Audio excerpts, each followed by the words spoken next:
She's standing at the pharmacy counter. It's a Tuesday. She drove 40 minutes to get here because this particular pharmacy gives her a slight discount, a few dollars off a vial that her body will burn through in less than 2 weeks. The pharmacist slides the bag across the counter. She looks at the receipt. $143. She pauses, does the math in her head. Rent is due in 6 days. She takes 2 vials instead of 3. She already knows what that means. She'll stretch the 3rd week by eating less, moving slower, watching her body walk a careful line between function and crisis. She is one of 1.3 million Americans who rationed their insulin in the past year because of cost. She is not poor by most definitions. She has a job. She has insurance. The insurance has a deductible, and between January and March, before the deductible resets, she pays almost everything out of pocket. The vial in that bag costs somewhere between $2 and $6 to manufacture. She paid $71.50 for it. The gap between those two numbers is not a rounding error. It is a system. And once you understand how the system was designed, it becomes very hard to call what happened an accident. To understand insulin pricing, you have to start at the beginning. And the beginning is surprisingly hopeful. In 1921, a Canadian doctor named Frederick Banting and his research assistant Charles Best isolated insulin at the University of Toronto. Before this, a diagnosis of type 1 diabetes was, effectively, a death sentence. Children wasted away. Within months of the discovery, patients who had been days from death were sitting up in bed, eating. It was one of the most dramatic medical reversals in the 20th century. Banting and Best, along with their colleague James Collip, were awarded the US patents on insulin and the method of producing it. And then they sold those patents to the University of Toronto for $1 each. The reasoning was practical as much as idealistic. The goal was to move manufacturing to scale, fast, in partnership with Eli Lilly. Get it produced, get it distributed, get it into the arms of people who needed it. But the spirit of it was clear. This drug should not become a mechanism for extraction. That was 1923. For decades, it mostly was not. Insulin was effectively a commodity. Multiple manufacturers competed. Prices stayed grounded. Patients managed. Then came the 1980s and 1990s. Biotechnology matured. Pharmaceutical companies developed a new generation of synthetic insulin analogs, versions of the hormone engineered at the molecular level to act faster or slower or more predictably than the older animal-derived formulas. These were genuinely better products. Eli Lilly launched Humalog in 1996, a faster-acting insulin that gave patients more flexibility around meals. The launch price was $21.23 per vial. That was 1996. Remember that number. The companies had real costs, research programs, clinical trials, delivery device engineering, large-scale manufacturing facilities. The argument for higher prices on newly developed analogs was not absurd. You invest billions in development and you price to recover. The analogs were better. The companies deserved to recoup their investment and generate a return. This is the steelman of the entire story, and it deserves to be taken seriously. But there was a structural feature buried in how the insurance system processed drug payments, a feature that would take that reasonable argument and bend it into something that served no patient anywhere. By the time anyone looked at it clearly, it had already reshaped the entire insulin market for 3 decades. Here's where the machine starts to get strange. By the late 1990s and into the 2000s, a new class of intermediary had grown to dominate the space between drug manufacturers and patients. They were called Pharmacy Benefit Managers, PBMs. Their stated job was to use bulk purchasing power to negotiate lower drug prices on behalf of insurers and employers. The logic was clean. A PBM represents tens of millions of covered lives. Manufacturers want access to those lives. PBMS can extract meaningful discounts. Everyone wins. Except for one structural detail that almost no one outside the industry understood. PBMS do not negotiate on net price. They negotiate on rebates off the list price, and they keep a portion of those rebates or earn administrative fees calculated as a percentage of the list price for themselves. The three biggest PBMS, CVS Caremark, Express Scripts, owned by Cigna, and Optum Rx, owned by United Health Group, together process roughly 80% of all prescriptions filled in the United States. For insulin manufacturers, getting onto their formularies is not optional. It is survival. Now watch what this incentive does to pricing. If a PBM earns fees tied to a drug's list price, a higher list price generates higher fees. The PBM is not paying the list price. The manufacturer pays rebates back, and patients pay co-pays calculated as a percentage of the list price. So the PBM has no inherent financial reason to push for a lower list price. What it wants is a larger rebate percentage off a higher number, which is a very different thing from wanting the drug to be cheaper. Insulin manufacturers figured this out, and the game began. The 2021 Senate Finance Committee report, which reviewed more than 100,000 pages of internal documents from all 6 major companies, described what happened this way. Manufacturers matched each other's price increases step for step rather than competing to lower prices, while PBMS fanned the flames to take a bigger cut of the rebates they negotiated in secret. The committee was bipartisan, with Senators Grassley and Wyden, a Republican, and a Democrat. Their conclusion was the same. The cycle worked like this. A manufacturer raises the list price of insulin. A PBM negotiates a larger rebate, say 60 or 70% off the new higher list price. The PBM can now point to that massive discount and tell employers it drove a hard bargain. The manufacturer still nets what it needs after the rebate. The PBM collects its fees, calculated as a percentage of the inflated list price, and the patient, especially one who is uninsured or in the early months of their deductible, pays a copay calculated against that inflated list price. They are the one person in the chain who never saw the discount. A vial that costs $6 to manufacture, a list price of $300. A patient at the counter paying $80 of it, for the privilege of being the only party in the transaction who never had access to the rebate, the negotiated rate, or the discount. The insurer saved money through the rebate. The PBM collected its fee. The manufacturer netted its margin. The patient paid based on the number that none of them actually paid. And there's a second turn of the screw. Even when lower-cost insulin became available, even when biosimilar versions entered the market, the pharmacy benefit managers had a concrete financial reason to keep them off their formularies. A formulary is the approved drug list that determines which medications your insurance covers at preferred rates. Get placed on the formulary, and you reach patients. Get left off, and you are invisible to most of the market. The FTC found, in its 2024 investigation, that the 3 major pharmacy benefit managers systematically excluded lower list price insulins from their preferred formularies, not because those insulins were clinically inferior, but because lower list prices produced smaller rebates, which produced less fee revenue. The agency sued all 3.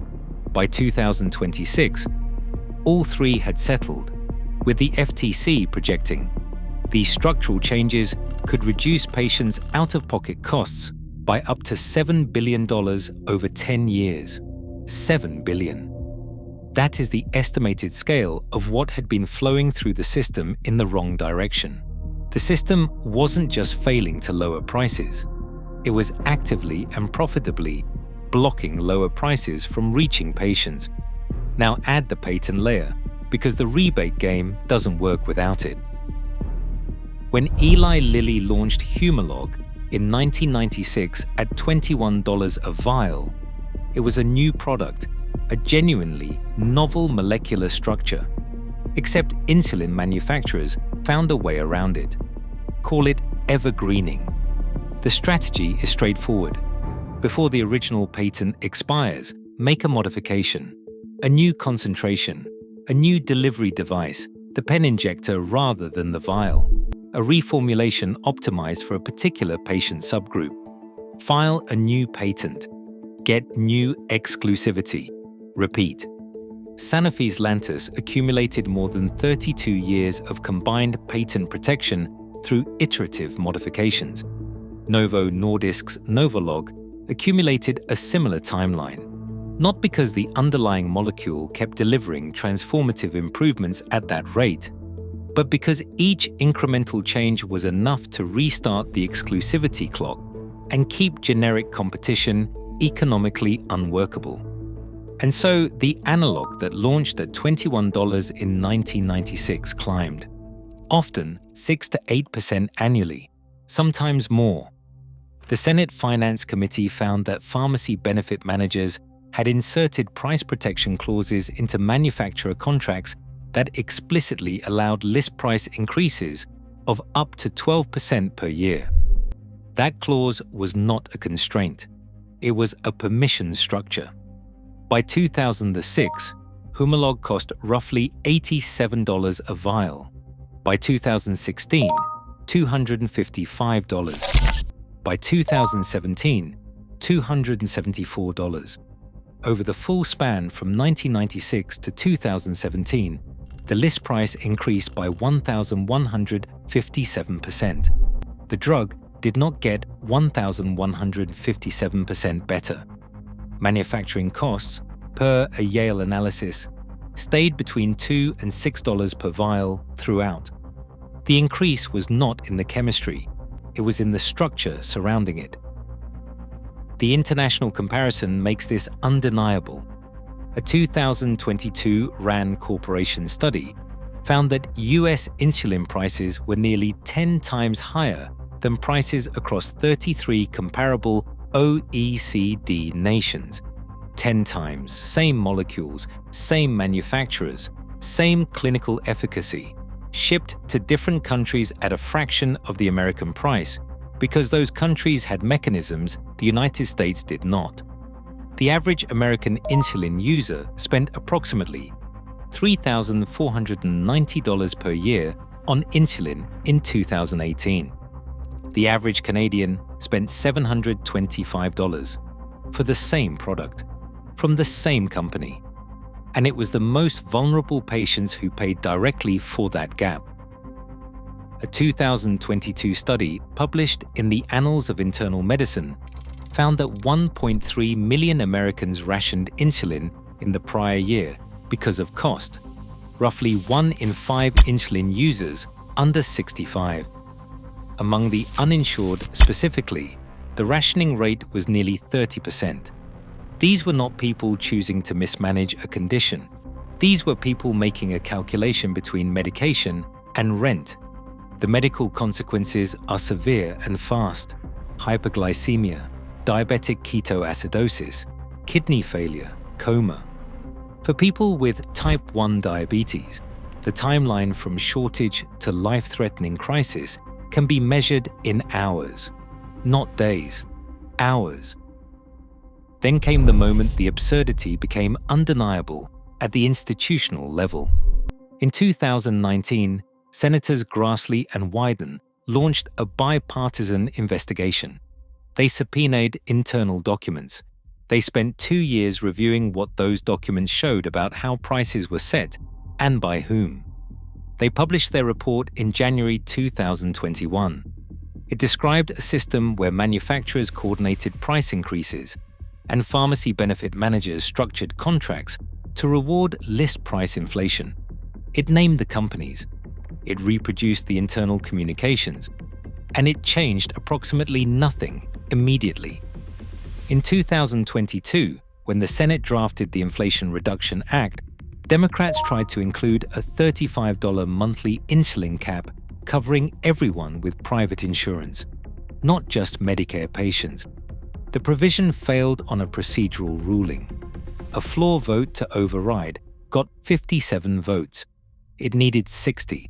7 Republican senators voted with Democrats. 3 more did not. The universal cap died.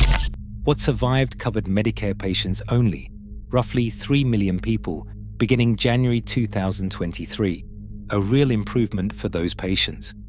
But among the 8.4 million Americans who depend on insulin to survive, the majority are under 65. The uninsured, the deductible phase patients, the people rationing at the highest rates, were largely untouched by the legislation. Then in March 2023, Eli Lilly announced voluntarily what Congress had failed to mandate, a 70% price cut. Humalog dropped from $274.70 to $66.40. Their non-branded version dropped to $25 a vial. Novo Nordisk and Sanofi followed with their own reductions. The companies framed it as doing the right thing. For patients, the math improved. But here is the uncomfortable arithmetic embedded in that announcement. If a company can cut its list price by 70% and remain profitable, that number tells you something precise about the original price. You do not absorb a 70% revenue cut voluntarily unless the margin structure was built to survive it. The original price was not a product of manufacturing costs. It was a product of leverage over a captive patient population, mediated through a rebate system that rewarded inflation and a patent system that blocked competition. When the pressure became sufficient, the leverage released, which means it was always there to release. Now, to be clear about something that matters. The companies that make insulin perform genuinely complex work, developing new analogs, engineering delivery devices, conducting clinical trials, maintaining pharmaceutical manufacturing at scale. None of that is trivial. The research and development argument for premium pricing on innovative drugs has real substance, and the pharmacy benefit manager's rebate system, known as PBMS, was not designed to be predatory. It was designed to extract discounts from drug companies using collective purchasing power. And in competitive drug categories, there is evidence that it does reduce costs. Experts genuinely disagree about whether PBMS raise or lower net drug costs across the full pharmaceutical market. That debate is real, and the steelman deserves to be acknowledged. The problem with insulin is specific to insulin structure. 3 manufacturers controlling 90% of US supply. A middleman layer earning fees tied to list price rather than net price. A patent system that rewards minor reformulations with decade-long exclusivity extensions. A patient population that cannot substitute the product, cannot delay its use, and for whom the consequence of going without is measured in hours. That combination does not produce a functioning market. It produces artificial inflation at the expense of vulnerable patients, in the FTC's own description, from its 2024 filing. The real villain in this story is not a company, though company conduct is part of it. The real villain is a set of interlocking incentives that, once assembled, made price inflation the rational choice at every node simultaneously. The manufacturer raises the list price to secure preferred formulary placement. The PBM accepts the inflated rebate because that is where its fee is calculated. The insurer passes along the copay because the deductible structure requires it. No single actor needs to be consciously extractive for the system to extract. It runs on its own logic, automatically, year after year, for decades. And at the end of it, standing at a pharmacy counter 40 minutes from home is someone doing math in her head, counting vials, deciding which one she can leave behind, walking a careful line between what her budget allows and what her body requires to stay alive. 37 million Americans have diabetes. 8.4 million depend on insulin. The vial costs between $2 and $6 to manufacture. The system that sits between that vial and that patient generated billions of dollars in unnecessary costs for people who had no choice but to pay them every single year. Now you can see how it works.